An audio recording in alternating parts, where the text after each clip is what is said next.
YouTube, Autumn Beckman here. Welcome to my channel, or welcome back to my channel. My channel is about luxury on a budget, so if you are into that sort of thing, like all my videos, subscribe and hit that bell notification icon so you will be notified when I post new videos. Today's video is a tag, but it's not the kind of tag that I've done before where I've been tagged in it. This is something, the Assumptions tag. I saw Christina Brawley do one a few months ago, and then just the other day I saw Sophie Shohat do one, and I thought that Christina had just sort of come up with that on her own.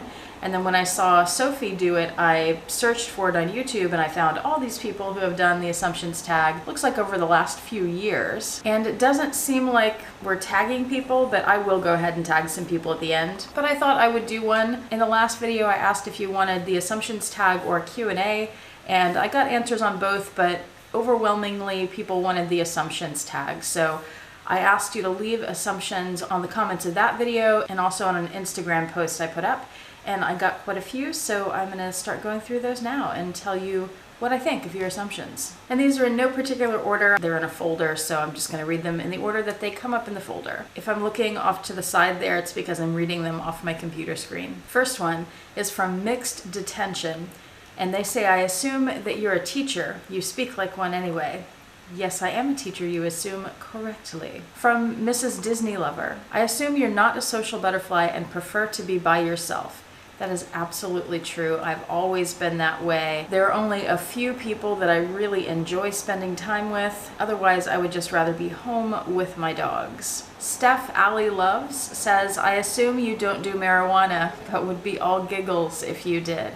You assume correctly. I don't smoke anything, including marijuana. I did grow up around it. It has, I was gonna say it's been a big part of my life. It's been a significant part of my life in many ways, but not from me smoking it, just from people around me doing it. It was in my home growing up, and I'm an artist, so I'm around a lot of people who smoke it. Personally, I don't care for it. I don't care for the smell. I don't really like being around it, but there are some people that I make exceptions for. And it's funny, I know a lot of people use it for medicinal purposes, and for me, the smell of it actually makes me kind of nauseous, similar to cigarettes. I'm weird like that. Jenny Burton 2238 says, I assume you live close to or in the city. I do. I live in Houston, and I'm very much centrally located here. When I moved back to Houston from New York a while back, in one of my returns to Houston, I learned that Houston was 60 miles from one end to the other, and it has grown much more since then. And I much prefer being in the center of it and not so much out in the suburbs where it's just the same restaurant and the same stores over and over again. SoCal Rocker Girl, did I say that correctly? I assume you were never in a college sorority. You seem too reserved to partake in something like that. Very true. I went to 3 different colleges, and 2 of them wouldn't have had sororities, so that wouldn't have even been an option. The 3rd one would have had sororities, but it was University of Houston, it's that one. So they had sororities, but most people at that school live off campus. There is some kind of campus life there, I guess, but I was commuting in from Katy, which was about a 2-hour commute one way, 1.5 to 2 hours.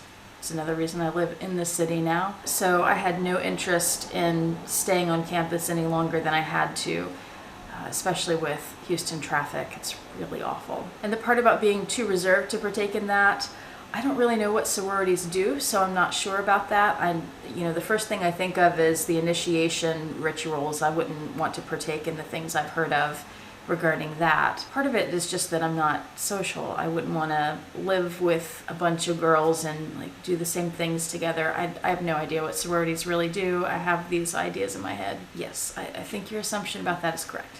PT City Chick, does that mean part-time city chick? I assume you have good taste and won't settle for less than something that meets your high standards.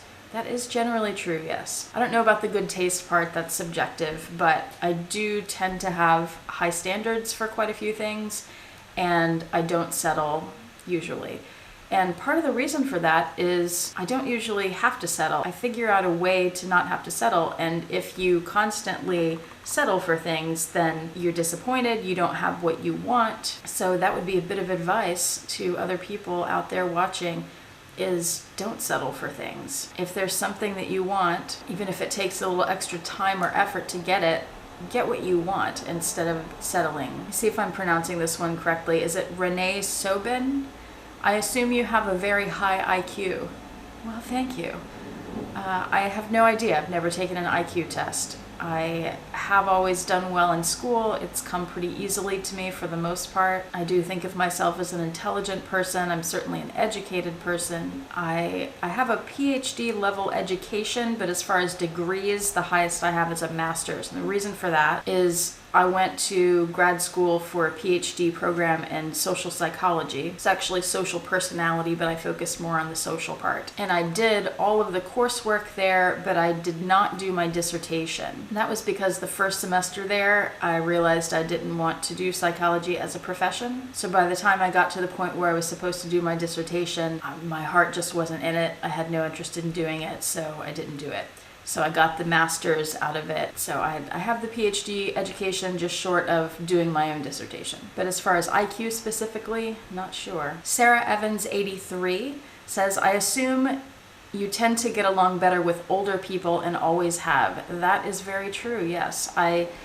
Though I went to school with people my age, I really grew up with my parents and their friends who didn't have kids. We did a lot of going out camping together, that sort of thing. So I grew up relating to my parents' generation more than my own generation. I've never liked the music of my generation, for example. I've never had many friends my age. Most of my friends are my parents' age or even older, and it's pretty much always been like that. I relate to that generation much better, sort of the hippie generation. Sandy M. Stroud says, I assume you're a lover of animals from your videos. You're a very down-to-earth person and love simple things in life. That's true. I do love animals, always have. I have worked with animals in a few different capacities. I've worked at vet clinics, and in high school I also volunteered at the zoo for 3 years, and I never wanted to go into veterinary medicine. It was just a much more fun job to do while I was in school than something like waitressing, which I never wanted to do because that just seemed way too hard. Props to those of you who have done waitressing. Not sure how to pronounce this one either. Das Gansfeld? I assume you're an introvert. I very much am. We kind of went over this earlier, so I won't go into too much detail, but yes, it's very true. LV Canon, I assume you don't speak a second language but want to learn. Yes and no. I took Spanish for many, many, many years in middle school, high school, and college. So I do know some Spanish, but definitely not enough to be fluent. It would be a very helpful language to learn in Texas and in much of the country now. But I haven't made any further effort to really learn it and become fluent. But I very much admire people like Carol Summer who know many languages. It's pretty amazing and impressive. Andy McNulty, I assume you're full or partly Irish, judging by the color of your skin and eyes, and then he put a little ghost icon, which is cute. As far as I know, I am not Irish. The closest thing I have to being Irish is that my grandmother's birthday was on St. Patrick's Day. My grandfather on my mom's side did genealogy, and I did a little bit of that with him. So I'm mostly German. I have German on both sides of the family. I also have some Polish. Supposedly there's a little bit of Native American somewhere in there. We're not sure what tribe. Most likely from the geography of family at the time, it would be Cherokee. If I remember correctly, there's a little bit of English in there, but yeah, mostly German. If I'm just going by my 4 grandparents, it's basically 3/4 German, 1/4 Polish. And back to Andy's comment, I am very pale, that is true, and I do not tan, I just burn, so I pretty much stay out of the sun and don't get any extra color. But I'm good with that. I know some people don't like being so pale. I've never had an issue with it. 1650 Forever says, I assume you have never owned any other breed but Dachshund. Not true. Not true at all. In fact, I grew up with quite different breeds from Dachshunds. I grew up with 2 different breeds, which were German Shepherds and Doberman. I always had big dogs. We did have a Basset Hound at one point, and I had a Cocker Spaniel at one point, but mostly we had German Shepherds and Doberman. The reason I got into Dachshunds, because I never thought much of little dogs when when I was growing up, which is silly. But the reason I got into dachshunds is because I started dog sitting for a friend of my mom's, a co-worker of my mom's, and she had 2 dachshunds, and I just instantly fell in love with them. When it was time for me to get my own dog, I got Sebastian. Then when it was time to get another, I got Baron. And then when Sebastian died, I got Roxy, and she, from what we know, is part dachshund and part terrier. I haven't done a DNA test on her. That would be interesting to do. Have any of you done dog DNA tests? I would be very curious about how they've turned out and if you've been happy with the results. Are they detailed enough to be worth the $100-something cost of them? Dawn Loves Couture. She says, you were a good student and didn't give your teachers any problems when you were in school. Yes, very true. You don't get upset easily and are a calm person. That's true also. That's always been the case. It takes a lot to get me really upset. Unless I'm driving, I do have a bit of road rage. Not really rage, but I get very frustrated very easily with other drivers. So that would be the only exception to that assumption. You are generally direct but tactful when giving an opinion in your personal life. That depends on who I'm talking to, I guess. I do try to be tactful always. The directness of it will depend on who I'm talking to. If I know somebody really well, and if they know me really well, and they know how I am, then I can be direct with them. That's usually very close friends and family. If it's someone else who I want to worry a little more about possibly offending, then I'm more careful with my words and maybe not as direct. Robert Simmons. My assumption about you is that you love luxe things, but you're very frugal in other aspects of your life. That's pretty true, yes. And I'm frugal with the luxe things also, relatively speaking. You know, I'll spend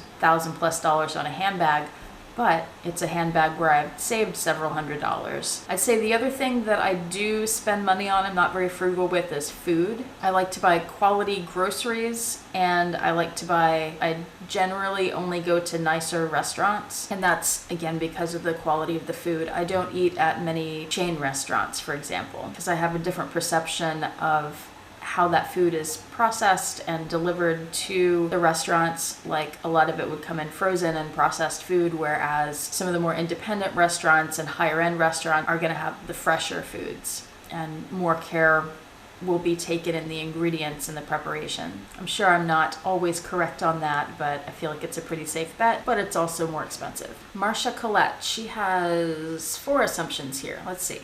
Number 1, you've always been a dog lover and you got your very first puppy when you were just a young girl. Yes and no. I have always been a dog lover, but I don't remember getting a first puppy.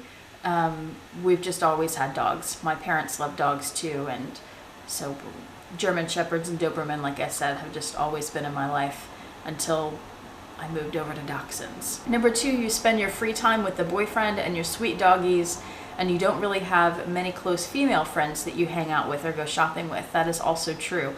I spend most of my time either at work or at home. I don't venture out much. I don't know if you get a different impression of that because of some of the vlogging I've done, but I only vlog when I'm actually out doing something, and not even all the time then. You're right about not having a lot of close female friends. Most of my friends all my life, well, except when I was in school, I guess, in grade school. But most of my friends have been men, and they've been older men. And the hanging out and going shopping, when I go shopping, especially if it's at the Galleria, pretty much anywhere, but especially at the Galleria, I definitely tend to go alone.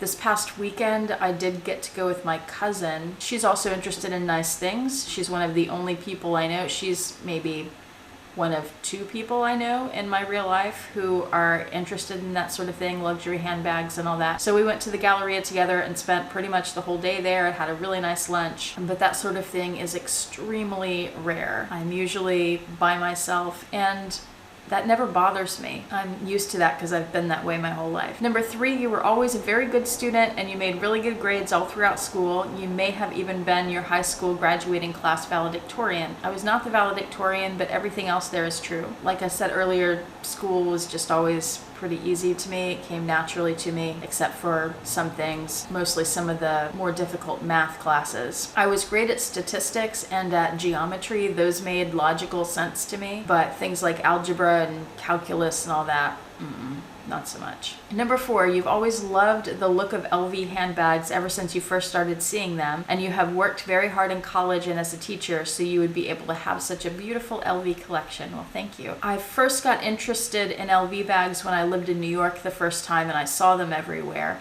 and I figured out what they were, and I just kind of looked at them for a while, and then I went to Chinatown and bought myself one. And I had that for years, but of course it was a cheap one. It must have been under $50 definitely, and even that would have been a lot of money for me to spend at that point. And of course it started falling apart. I wish, kind of wish I still had it, just to be able to show you guys how terrible it was and to compare it to the authentic bags that I have now. Would have been interesting. Kevin Kramer, I assume that you'd be very apprehensive or nervous of asking others for their assumptions about you. A little bit of that, yeah. I was watching one of the assumptions tags, and they were saying that asking for people's assumptions about you invites negativity and invites people saying sort of outrageous things just to try to get into the video. By the way, I'm reading to you guys all of the assumptions that I've received. So yeah, a little bit, because I have received some unsolicited assumptions in the past, and I'll talk about that later. Okay, if anything looks different, it's because everything you just saw was filmed this morning before work, and then I ran out of time. I had to leave and get to work, and now I'm back home and I'm filming, and it's a different time of day, so the lighting might be a little different. Let me continue with Kevin's assumptions. He says, I assume that you have a cool and calm demeanor and are very helpful in emergency or stressful situations.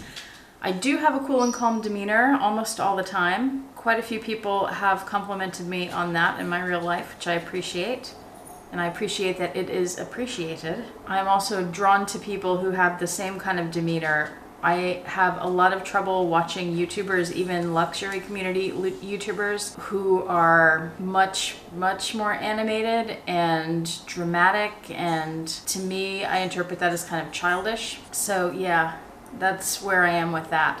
As far as being helpful in an emergency or stressful situations, oh, and if you hear noises, like I just heard the boyfriend banging some dishes in the kitchen. He's awake now. He's sleeping when I film in the mornings. And I just heard Vincent. So if you hear any noises that bother you, I apologize. But emergency stressful situations, I haven't been in many emergency situations. I think that the ones I have been in, I've handled pretty well. I also, as a teacher, have training in that now. So if something comes up with a kid, I should be prepared for it. Or, you know, these days, it's in America, we do those school shooting intruder drills. So I know what to do in those situations too. Kevin also says, I assume your students adore you and look up to you as a role model. You're the best. Well, thank you, Kevin. There are a couple that I would say that's true for, but I'd say overall they don't pay that much attention to their teachers as far as individual personalities and stuff, but that's true for a few of them, sure. Not so true for the ones who misbehave in my class. There's a name here I cannot read because it is not written in the English alphabet. She says, assumption number 1, you're very calm and almost never lose your temper. That is true. We kind of discussed that earlier. Number 2, you never watch Frank Tifuno, Sean Baker, and the likes video. I have no idea who those people are.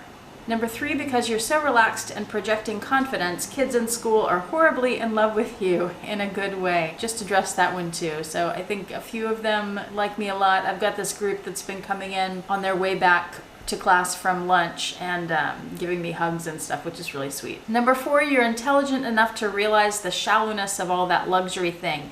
Thank you. Yes, I am. That's an assumption that a lot of people I have, or based on some comments I've seen on YouTube, on my videos and some other people's videos, that is an assumption that a lot of people make about us luxury YouTubers, that is all we care about because that's what we make videos about, and that we're materialistic and that these material items are more important to us than things that are actually important in life. None of that is true. I would bet that most, if not all, of the luxury YouTubers, at least the ones that I have seen, are very aware that these handbags mean absolutely nothing. It's just something that we enjoy. We all know what the really important things are in life, and if we had to choose between the two, of course we would choose our loved ones, things like that, not the handbags. The handbags are just some extra fun. And our videos are all about them because generally on YouTube you pick one topic to talk about. That does not mean that's all there is to our lives. We all, I'm sure, have much richer lives than just handbags. Number 5, you and the boyfriend are relationships goals. Well, thank you. I would counter that a bit by saying that we are pretty normal. There's some really great things about our relationship, but we have problems just like everybody else does. So Relationship goals, parts of it, yes, parts of it not so much. Number 6, you're a little bit of OCD, but you don't care about it because it's okay to be OCD. That's definitely true. I think there's another question that talks about this too that I'll get to in a minute. Number 7, you're extremely meticulous about things you buy in terms of researching them before buying them. That's often true. It's not always true, but yes, it is very often true, whether it's luxury items, cameras, variety of things. Good assumption. Amanda Eves says, I assume your favorite brand is Louis Vuitton because of their history and quality and the way the brand makes you feel, especially when buying and wearing your items. You were first drawn to their bags because they designed a bag to carry wine. That's not why I was first drawn to them, but that was one of the first bags that I purchased, and I definitely was drawn to that bag because of that purpose, the Noé. I do appreciate the history of the brand, the quality that they have been known for, although they don't have that quality so much anymore in a lot of their items. And yes, it does make me feel good when I buy them or when I'm carrying them, as it does many people. And there are plenty of other things that are not luxury that I also feel the same way about. Jennifer Blue, hi Jennifer. She says, my assumption as a fellow educator, Jennifer's a principal, summer is your favorite season. Yes and no. If we're just talking about seasons, my favorite would be the fall-winter time, which is actually 2 seasons, so I'm cheating there a little bit. If we're just talking about times of year, then summer because I don't have to work then, yes. But as far as temperature, weather, that sort of thing, actual season, fall, winter. Jill Maurer, hi Jill. Assumption number 1, you are your student's favorite teacher. Well, a lot of people seem to think this, and I've already addressed that one. Number 2, you and the boyfriend have an easygoing relationship and rarely raise your voices to each other. That is true for sure, but it does happen from time to time. Number 3, you have more wine in your house than soda. Guilty. We don't drink soda, other than little cans where we'll mix a soda with bourbon or rum, but otherwise we don't drink soda at all. We do drink wine, however. Number 4, you have a chili recipe with a secret ingredient that you tell no one. I do have a chili recipe, but it's not mine, it's my mother's, and I feel like maybe I shared that in one of the Christmas vlog, the Vlogmas videos. There is no secret ingredient, however. I could add something. I could make something up and throw it in as a secret ingredient, but yeah, not really. Leslie Craven, hi Leslie. Assumption number 1, walking is your favorite form of exercise and you hate the gym. Yes and yes. I also love swimming, though I don't do that so often. Number 2, you have a very dry sense of humor and you're a fun person to have a drink with. I do have a dry sense of humor. Y'all have probably picked up on that if you've been watching much of my channel.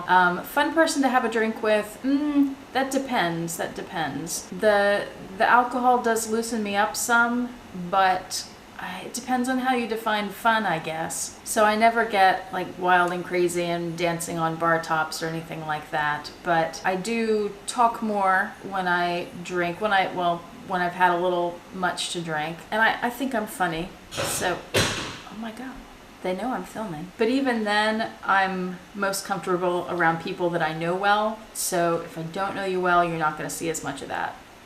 This question ties into that. Lauren6708, I assume that you don't act entirely like yourself on your videos. I think you have a quirky, fun side that we don't see that often. That's probably true. Part of that is, it depends on the video, but a lot of the videos I have pre-planned and sort of, not scripted, but I have like an outline with bullet points and all that to make sure that I hit everything I want to hit. And that doesn't always leave a lot of room for humor. So maybe if I winged things a little more, you'd see a bit more of my funny side. And my last assumption is from Lily LV. On Instagram, she is Lily M14, but on YouTube, she's Lily LV. My assumption is that you are almost borderline OCD as far as all of your things having their place. Extremely organized and imaginative when it comes to maximizing a small space to fit your things. All qualities I admire, by the way. I appreciate that comment. I do not take offense to it. She had messaged me privately too, and I got the impression she was worried I might take that as criticism. I don't at all. That's all true, yes. Y'all have seen maybe my closet organization video. That's probably what she's talking about there, as far as fitting things into small spaces. Yeah, that was something I learned out of necessity living in New York. And I am very organized. I do like things to have their place. That doesn't mean I always put them back in their place, but I try to be good about that. Well, overall, I would say that you guys made some pretty nice assumptions about me. I was expecting that I might get a few that were negative, and I didn't really get any that were negative, so I appreciate that because I appreciate kindness. I did want to talk for a second about a couple of the negative assumptions that I've received in comments previous to this video, so in the last few years. One of which I already talked about the materialism, and that relates to one video in particular, that video I did about the fake luggage tag that I got and took into Louis Vuitton to get hot stamped. They told me it was fake there. I didn't realize it was fake at the time. Turned out it was. That video is by far the most watched video I've ever put on YouTube, and had the most comments and had by far the most negative comments. It got to a point where when I went to check my comment section, because I approve all the comments, so I'd go to check to see what people had written, and got to a point where I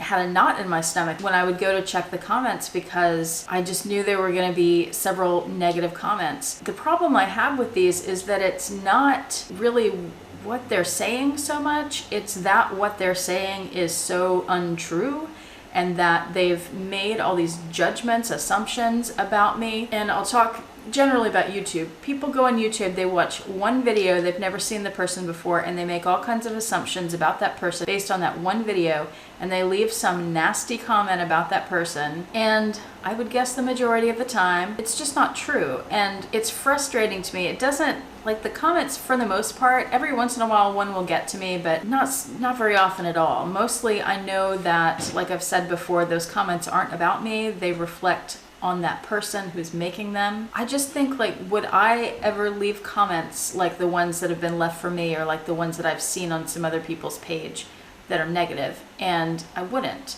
If I don't like a channel or don't like a video, I stop watching. I don't leave a nasty comment. I generally don't make assumptions about people. I try not to. It's sort of human nature, but I'm pretty self-aware about that sort of thing. And it just doesn't make any sense to me what kind of person would spend their time not only watching something they don't enjoy, but then leaving comments about it and sort of going back and forth with other people about how much they dislike or hate or whatever this person. Why don't you just go find something you do like? It just doesn't make sense. It makes those people seem just so miserable. I mean, I can't even imagine the kind of person that would write those sorts of things. So anyway, I appreciate your help in making this assumptions video. Everyone who left an assumption for me, thank you for being kind about it. And let me tag a few people. It's a little tricky to tag people in this because, like I said, it does kind of invite negativity. So if these people or anybody else doesn't want to do this tag, I totally get it. I'm not gonna get my feelings hurt here.